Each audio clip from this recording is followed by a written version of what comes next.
These signals are provided for educational purposes only and should not be treated as investment advice.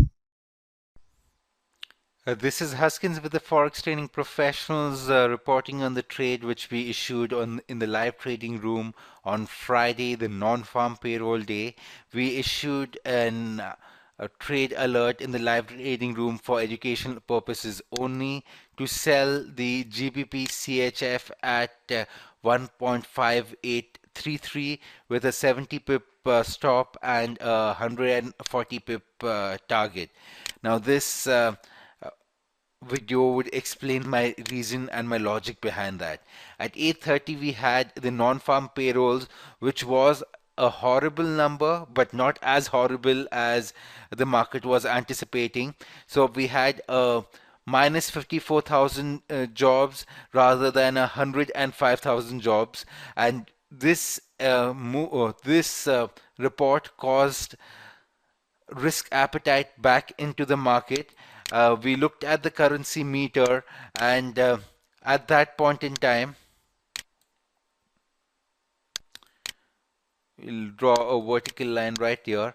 Uh, the commodity currencies almost increased instantly, and the funding currency, that's the Japanese yen, fell down considerably. The US dollar did not know what it wanted to do, whether it wanted to go uh, become stronger on base of better than expected USA number, or fall down because it's a funding currency. In lieu of that, the CHF deteriorated almost equivalent to the Japanese yen, and the CHF was acting as if it's a funding currency. So the currencies which we could take into consideration were the first choices were to trade the Canadian, the New Zealand, and the Australian dollar versus the Japanese yen. We looked at several charts of the Australian JPY, CAD JPY, and New Zealand JPY, with a directional bias to sell all of that, because I do not believe in this rally since the news is yet bad from USA, and the market's bidding up or going towards the risk appetite based on not so bad as expected, but yet a bad news. So I was looking at a potential entry to go short from. We did not have any confluence of events on those charts, and we gave that up. We then looked at the GBP JPY. We did not have any confluence of events out there. We gave it up, and then we looked at the GBP or CHF pair. And on the GBP CHF pair, this is what I saw.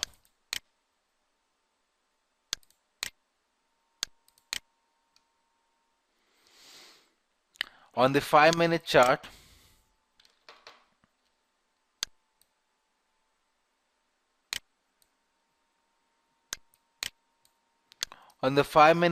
we had a nice downtrend.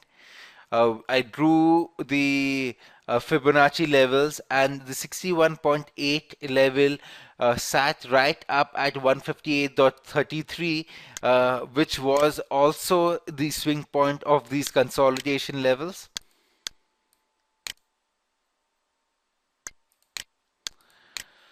Um, Besides that, we did a top-down analysis. Our daily level charts showed us that we are in a downtrend, and if this downtrend trend line's integrity has to be kept, we shouldn't expect the price to go a lot higher than the 138.24 level. Plus, we've had 3 instances of that level being a very good support or a swing point in the past. Out here on the 25th and 27th and 30th of August. So based on that, the 120 1.5824 level seemed to be a very significant resistant level. We plotted that on our 5-minute chart. We then looked at the 4-hour chart. The 4-hour chart, we drew a trend line, and our trend line is the market is appearing to reverse from the trend line. However, we wanted the trend line along with a previous support slash resistance level, and that level turned out to be at 1.5826, and we plotted that at on the 5-minute chart. Also, I did an interesting piece of analysis.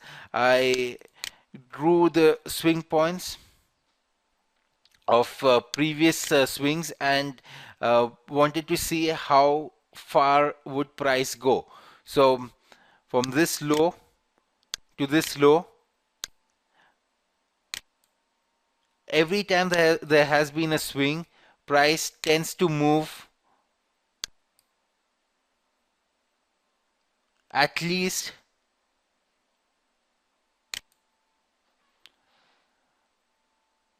as many as the pips which I mentioned in on this line, which could be approximately more than 200 pips.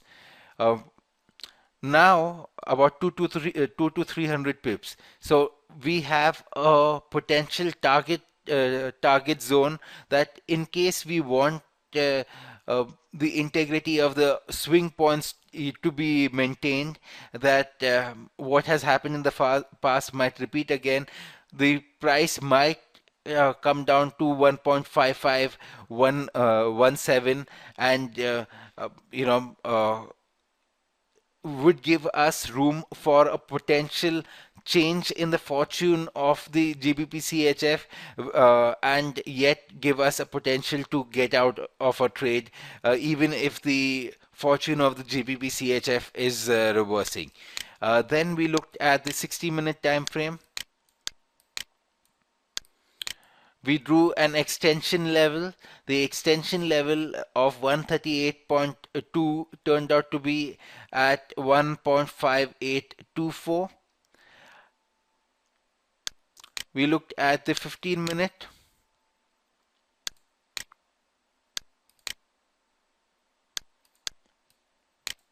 At the 15-minute, I drew significant swing points, and they turned out to be from anywhere from 1.5821 to 1.5834.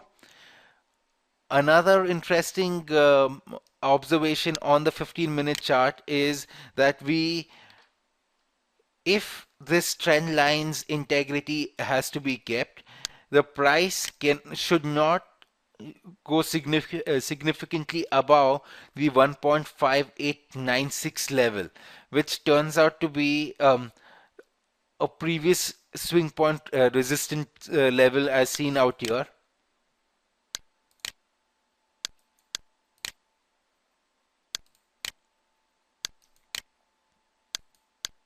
So that's at least where we should have a stop above, and that's what we did. We plotted that on the 5-minute chart.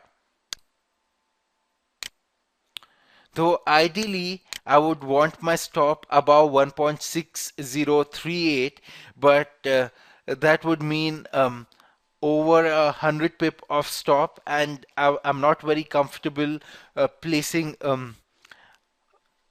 an over 100 pip stop. So the next best level for me to place a stop loss would be just above the trend line on my on the 15-minute time frame. So that's how we establish our stop loss level.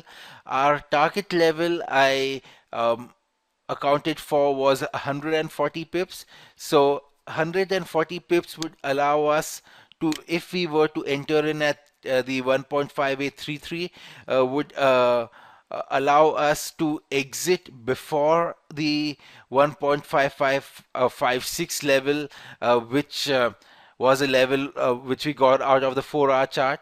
We do not want to be the last man standing. We want to give um,